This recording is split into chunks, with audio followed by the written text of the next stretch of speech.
आज तपाईहरुको समक्ष एउटा लेख श्रद्धेय दाई कुमार लिङदेन मिराको वाचन गर्न गइराखेको छु, जुन लेखको शीर्षक रहेको छ लिम्बुनी माया। हो, लिम्बुनी माया तपाईहरुको समक्ष प्रस्तुत गर्न लागिरहेको छु। समाजशास्त्रमा दोस्रो वर्षको परीक्षाको लागि थेसिस लेख्नु पर्ने भएकोले सोही सिलसिलामा म त्यो गाउँमा पुगेको थिएँ। संस्कृति र समाजको आत्मिक सम्बन्ध शीर्षकमा अनुसन्धान गर्नुपर्ने भएकोले त्यस गाउँका बुढापाका बुढी आमाहरू जवान तरुणहरूसँग गफगाफ गरेर कैयौं दिन बिताए। उनीहरू के सोच्दा रहेछन्, उनीहरूको जीवनमा के कस्ता घटनाहरू घटे र त्यो घटनाहरूप्रति उनीहरूको दृष्टिकोण कस्तो छ भनेर बुझ्ने प्रयास गरिरहेको थिएँ। मैले भेटेका प्रत्येक मान्छेहरूको केही न केही जीवन कथाहरू थिए। केही कथाहरू निकै मार्मिक र केही हाँसउठ्दो पनि। करिब 2 महिना बसेपछि म त्यो गाउँबाट युनिभर्सिटी फर्किएँ। प्रधान अध्यापकहरूलाई मेरो थेसिस बुझाएँ। सबै सरहरूले राम्ररी नै प्रशंसा गर्नुभयो। रिजल्ट भयो, निकै राम्ररी पास भएछु। मैले त्यही पढाउने मौका पनि पाएँ। तर मलाई भने फिल्ड वर्क मन पर्थ्यो। हो, मलाई फिल्ड वर्क मन पर्थ्यो। खुल्ला आकाशमुनि आफ्नै दुःख सुखमा बाँचिरहेका बस्तीका ती अनगिन्ती घरहरूमा पुगेर त्यहाँको मान्छेहरूसँग मनका कुराहरू साटासाट गर्ने मेरो बचपनदेखिको सोख थियो। त्यसैले मैले फिल्डको जागिर समाएँ। आज म फिल्डमा छु। त्यो गाउँदेखि एकदम टाढा छु। दिनभरि गाउँघर घुमेर कोठामा आइपुग्दा थाकिन्छ। खानाहरू पकाएर खान्छु। ओछ्यानमा ढल्कने बेलामा गाउँघरमा भेटिएका ती मान्छेहरूको सुख दुःखका कुराहरू मन सपटलमा सरर आउँछन्। हो, मन सपटलमा सरर आउँछन्। मैले धेरै जीवनका कथाहरू भेटेँ, तिनीहरूको सम्झना गर्छु। तर त्यसमध्ये पनि म थेसिसको क्रममा गएको गाउँमा भेटिएकी एउटी केटीको कथाले मलाई बारम्बार घोचिरहन्छ।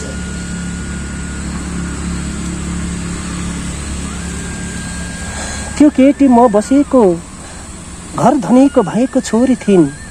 एकपल्ट म बसेको घरमा 3 राते तङसिङ पूजाको आयोजना गरियो। त्यही तङसिङमा त्यस केटीले मसँग लामो कुराकानी गरेको थिइन्। उनले भनेकी थिइन्, तपाईले पनि देखिरहनु नै भएको छ, हाम्रो परिवार त्यति सम्पन्न त होइन, तर पनि नियमित र अनुशासित परिश्रमले गर्दा हातमुख जोड्नु नै त समस्या पर्दैन। हामी सानो हुँदा यी खुल्साहरू काम नलाग्ने भएर रहेका थिए। तर अलिक पछि बाबाहरू मिलेर यहाँ अलैँची खेती गर्नुभयो। पानी पनि प्रशस्त भएकोले अलैँची राम्ररी सप्रियो। त्यो पाखामा अम्लिसोको बिउहरू रोप्नुभयो। अम्लिसोको कुच्चो बेच्न थालियो भने घाँसले गाई भैँसी पाल्न थाल्यो। यसरी हाम्रो घर अवस्था पनि सुध्रन थाल्यो। म घरको जेठी छोरी भएकोले परिवारले मेरो पढाइको बारेमा उत्साहित तरिकाले सोच्यो। गाउँको पढाइ सिद्ध्याएर म उच्च शिक्षा हासिल गर्न सहर गएँ। बाबा आमाले मेरो पढाइको दौरानमा कुनै अभाव महसुस हुन दिनु भएन। मैले राम्ररी नै पढेँ र राम्ररी नै पास भएँ। मेरा सबैजना आफन्तहरू मेरो सफलताबाट खुसी छन्। तर म कतिको खुसी छु मलाई नै थाहा छैन। सम्झिँदा नै अत्यन्त नरमाइलो लाग्ने यी कुराहरू कसैले सुनाउन पनि मन लाग्दैन। तर पनि म उसलाई सम्झिरहन्छु। क्याम्पसको पहिलो दिन नै उसँग भेट भयो। त्यति धेरै विद्यार्थीहरू बीचमा मेरो आँखाले कसैले घोचिरहेको थियो र सायद उसले पनि होला। हाम्रो पहिलो भेट हेराइमा भयो। पहिलो हेराइमा नै हाम्रा आँखाहरूले धेरै गफ गरिसकेछन्। यतिका धेरै पढ्ने कक्षामा हामी 2 जना मात्र याक्थुङ रहेछौँ, होइन? यसरी नै हामी नजिक भयौँ होला। उनले मेरो नाम सोध्यो। मैले भने सिरिङमा। उसले मेरो नाम सोध्यो, मैले भने सिरिङमा। उसलाई बुझ्न गाह्रो भए जस्तो लागेकोले मैले बुझाएँ, यो याक्थुङ भाषा हो, यसको अर्थ सिद्धा देवी जस्तो हुन्छ। उसले आफ्नो नाम भन्यो, रबिन। मैले भने, आजदेखि तिम्रो नाम रबिन हाङ हुनेछ। उसले भन्यो, हुन्छ, तर अलिक लामो भयो, हाङ मात्र भन्दा हुँदैन। त्यही दिन यता म उसलाई हाङ भनेर बोलाउँथे, ऊ मलाई सिरिङमा भन्थ्यो। हाङको पढ्ने तरिका अत्यन्त फरक थियो। ऊ कुनै पनि कुराको गहिराइमा पुगेर बुझ्न प्रयास गर्थ्यो। त्यसो त म पनि गणित बाहेक अन्त विषयमा गाउँमा चिनिएको विद्यार्थी थिएँ। यति हो, गणितको समस्याहरू हल गर्न अल्छी लाग्थ्यो। हामी दुवैले हाम्रो पढाइ त्यति गाह्रो लाग्दैनथ्यो, तर कसरी राम्रो डिभिजन ल्याउने भन्ने प्रयासमा थियौँ। पढाइको अलावा हामी समसामयिक विषयहरूमा छलफल गर्थ्यौँ।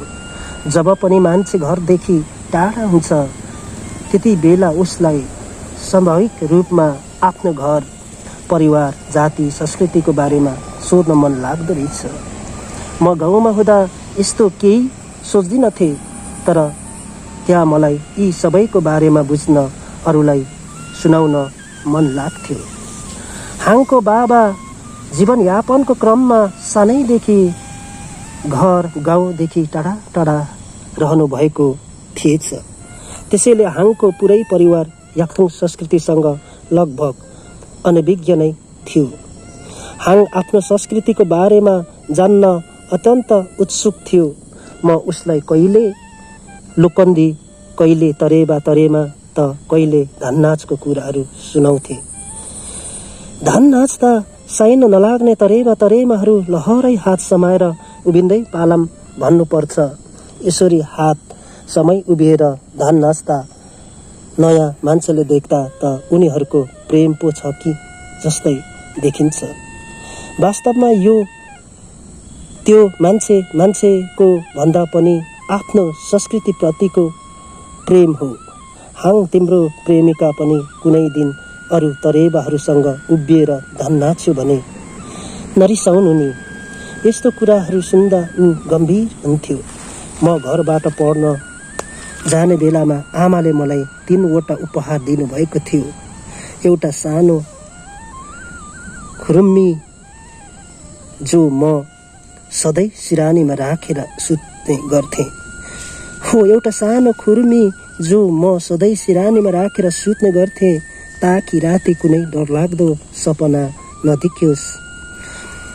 अर्को सानो थुन्से, त्यसमा आफ्नो कलम मसीहरू राख्थे र एउटा हातमा लगाउने चाँदीको पुरानो चुरा जो पुस्ता हाम्रो आत्माहरूलाई उनीहरूको आमाहरूले दिँदै आएका थिए।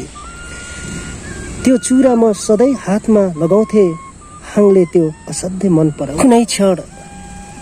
कुनै क्षण पनि त्यो मेरो हातबाट नफुस्कोस् भन्ने ऊ चाहन्थ्यो। समय हेर्न घडी लगाउनु पर्ने भएकाले मैले चुरा खोलेर राख्ने कुरा सुनाएँ। भोलिपल्ट उसले मलाई गोजीमा बोक्न मिल्ने सानो गोजी घडी ल्याइदियो, ताकि मेरो हातबाट चुरा नफुस्कोस्। एकपल्ट कक्षाबाट हामीलाई घुमाउन लगियो। मलाई हिउँदमा प्राय चिसो लाग्ने भएकोले मेरो लागि हाङले तातो पानी राख्ने थर्मस बोकेछ। मैले पनि उसको लागि घाँटीमा बेर्ने मफलर बोकेछु। जब पनि कसैसँग नजिक भइन्छ, तब यो मनले कसले अराउँदो रहेछ। कसैले केही नभनिकन नै यो मन आफै काम गर्न थाल्छ। मलाई कुनै अप्ठ्यारो पर्यो भने ऊ उसको सबै शक्ति लगाएर लागि पर्थ्यो, तर अरूले मलाई सहयोग गर्नुपर्ने अवस्था आयो भने ऊ चिन्तित हुन्थ्यो। यसमा मेरो कुनै टिप्पणी थिएन। म खुल्ला समाजमा हुर्केकोले जोसँग पनि बोल्थे, हाँस्थे, तर यी कुराहरू पचाउन उसलाई धेरै गाह्रो हुन्थ्यो। म बुझ्थेँ उसको भावनामा कुनै चोट नपुर्याउने मेरो कोसिस हुन्थ्यो। ईश्वरी हामी नजिक थियौँ होला। हाम्रो परीक्षाहरू पनि भयो। हामी राम्ररी पास हुँदै अगाडि बढ्यौँ। ऊ त्यो डाँडामा मेला लाग्छ, त्यो मेलाको छेक पारेर एकपल्ट मैले उसलाई गाउँमा बोलाएँ। ऊ आयो। उसले मेरो बाबा आमालाई यति आदर र भाइ बहिनीहरूले यति माया गर्यो कि थोरै दिनमा नै ऊ सबैको प्रिय भयो। उसको आदर र मायामा कुनै बनावटीपन थिएन। ऊ जे गर्थ्यो मनको गहिराइबाट गर्थ्यो। ऊ मेरो घरमा आइपुग्ने बित्तिकै सबैभन्दा पहिला मेरो हातमा चुरा छ कि छैन भनेर हेरेको थियो। उसको हेराइ मैले बुझेँ, तर त्यो मेरो हातमा नै थियो। उसले भनेको थियो, जब उसले त्यो चुराको कहानी सुन्यो तब उसलाई लाग्छ, अरे त्यो चुरा 100औं वर्षदेखि अस्तित्ववान प्रेमको गतिशील निशानी जस्तै लाग्छ रे। र त्यो चुरा लगाउँदा म त्यसको गतिशील हिस्सा जस्तै महसुस हुन्छु रे। गतिशीलतामा गहिरो आनन्द आउँछ या हुन्छ भनेर ऊ भन्थ्यो। थुप्रैजना साथीहरूसँग मिलेर हामी मेला गयौँ, हाङलाई पनि लगेर गयौँ। किन हो, ऊ त जान मानेको थिएन। मैले भनेको थिएँ, त्यहाँ धान्नाच हुन्छ, हाम्रो संस्कृति जिउँदो छ भनेर हेर्न चाहन्नौ? के तिमी धान्नाच मन पराउँदैनौ कि विरोध गर्छौ? उसले भनेको थियो, म आफ्नो संस्कृति हेर्न चाहन्छु, मन पराउँछु, विरोध गर्दिन। तर कि तिमी जाऊ म जान्न, कि म जान्छु तिमी नजाऊ, हामी सँगै नजाऊ। उसको कुरालाई हामी कसैले पनि गम्भीर गरी लिएनौं र उसलाई जबरजस्ती मेला लग्यौं। आज सम्झन्छु उसले कति गहिराइबाट कुरा गरिरहेको थिएछ। हो, आज फेरि पनि म सम्झन्छु उसले कति गहिराइबाट कुरा गरिरहेको थिएछ। हामी मेलामा पुगेका मात्र के थियौं, तुम्बाको छोरीको देवरहरूसँग भेट भयो। ती सोल्टीहरूले मलाई तानेर लगे र धान नाच्न उभ्याइ त हाले। त्यसो त म पनि पालाम भन्थे। पालाम भन्न सुरु भयो। विचर हाङ पर उभिएर मलाई हेरिरहेको थियो। दिदीको कान्छा देवर चाहिँ माप्पाको थियो। उसले सोल्टिनीको हातको चुरा कति राम्रो हौ भन्दै मेरो हातबाट त्यो चाँदीको चुरा जबरजस्ती निकालेर उसले आफ्नो हातमा लगाइहाल्यो। यो दृश्य हाङले पर उभिएर देखिरहेको थियो। ऊ मलाई हेरिरह्यो। म सोल्टीसँग बाँच्न थालेँ। तपाईँ धान नाच्न आउनु भएको हो कि अर्काको छोरी चेलीलाई हात लगाउन आउनु भएको हो? उसले अरू सबैले पनि कराए र चुरा मलाई दियो। म आफ्नो समूह छोडेर बाहिर निस्किएँ। हाङलाई खोजे, केही देखिन। ऊ परको रुखको फेदमा गएर बसेको रहेछ। ऊ केही बोलेन। मैले घर जाउँ भने ऊ जुरुक्क उठेर बाटो लाग्यो। त्यति लामो बाटोमा पनि ऊ केही बोलेन र मैले पनि उसलाई बोलाउन आँटै गर्न सकिनँ। भोलिपल्ट ऊ घर फर्क्यो। फर्किने बेलामा पनि केही भनेन। जान्छुसम्म पनि भनेन। जाने बेलामा कम्तीमा मलाई गाली नै गरिराखेको भए पनि त चित्त बुझ्दथ्यो। त्यो पनि गरेन। ऊ चुपचाप गयो। मैले परको डाँडासम्म उसलाई पुर्याएँ र त्यहीँ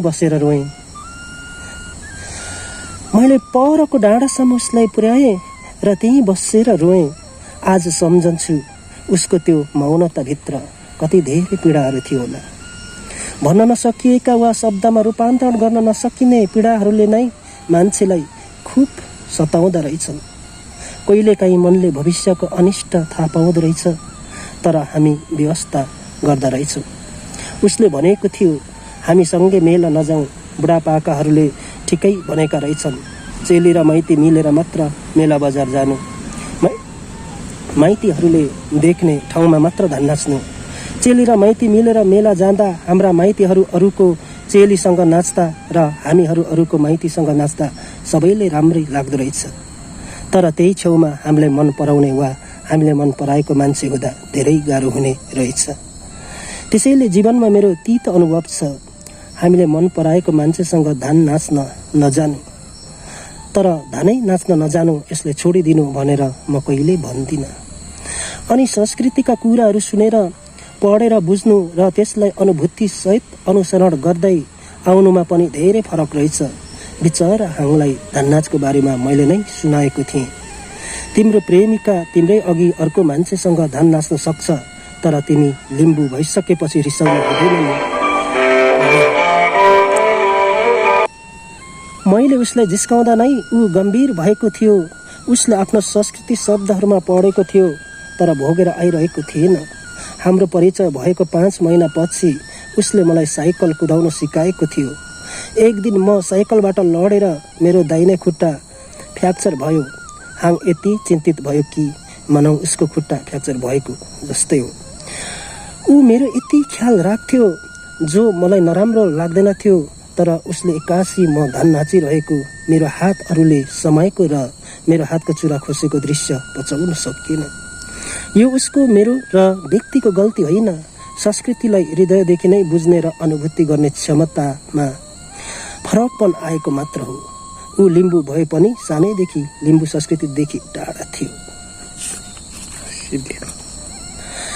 सायद उसको ठाउँमा म भएको भए मेरो पनि त्यही हालत हुन्थ्यो, तर ऊ त्यसरी निराश भएको बेला मैले भन्न सक्नु पर्थ्यो, हाङ म तिमीलाई चाहन्छु र सिर्फ तिमीलाई।